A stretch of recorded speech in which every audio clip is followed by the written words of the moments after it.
Hi friends, welcome to my channel. ఇప్పుడు మనము division without table ఏ విధంగా చేయాలో చూడబోతున్నామండి. ఫర్ ఎగ్జాంపుల్, సో మనకి 4, 6, 2 3 డిజిట్స్ కదండి.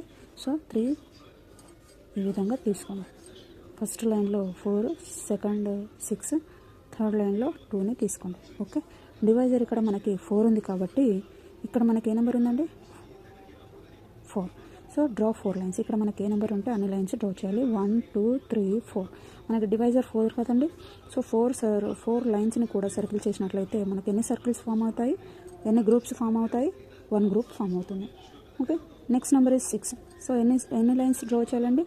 1, 2, 3, 4, 5, 6 లైన్స్ డ్రా చేయాలి. మనం ఇప్పుడు ఎన్ని లైన్స్ని గ్రూప్ చేయాలి? 4 డివైజర్ కాబట్టి 4 లైన్స్ని గ్రూప్ చేయాలి. ఓకే, 1, 2, 3, 4 లైన్స్ని గ్రూప్ చేయాలండి. సో 1 గ్రూప్ అయింది. ఎన్ని లైన్స్ లెఫ్ట్ అయ్యాయి? మిగిలిపోయాయి 2 లైన్స్ మిగిలిపోయాయి. ఈ 2 లైన్స్ని కూడా నెక్స్ట్ లైన్ పక్కలో రాసుకోవాలండి. సో ఏమవుతుంది మనకి ఇప్పుడు 22 అవుతుంది.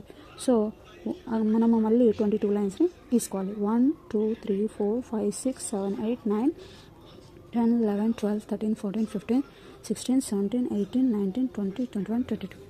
ఓకే, 4 లైన్స్ని మనం గ్రూప్ చేయాలి. ఓకే, 1, 2, 3, 4, 1, 2, 3, 4, 1, 2, 3, 4, 1, 2, 3, 4, 1, 2, 3, 4. సో మనకి ఎన్ని గ్రూప్స్ అయ్యాయి? 1, 2, 3, 4, 5 గ్రూప్స్ అయ్యాయి. 2 మిగిలిపోయాయి. ఈ 2 మిగిలిపోయాయి కదండి. ఈ 2ని మనము రిమైండర్ అంటాము. ఇక్కడ మనకి కోషంట్ ఏమవుతుందండి? 115. So 115 is a quotient. చూసారా వితౌట్ టేబుల్ ఎలా చేయాలనేది. Thank you.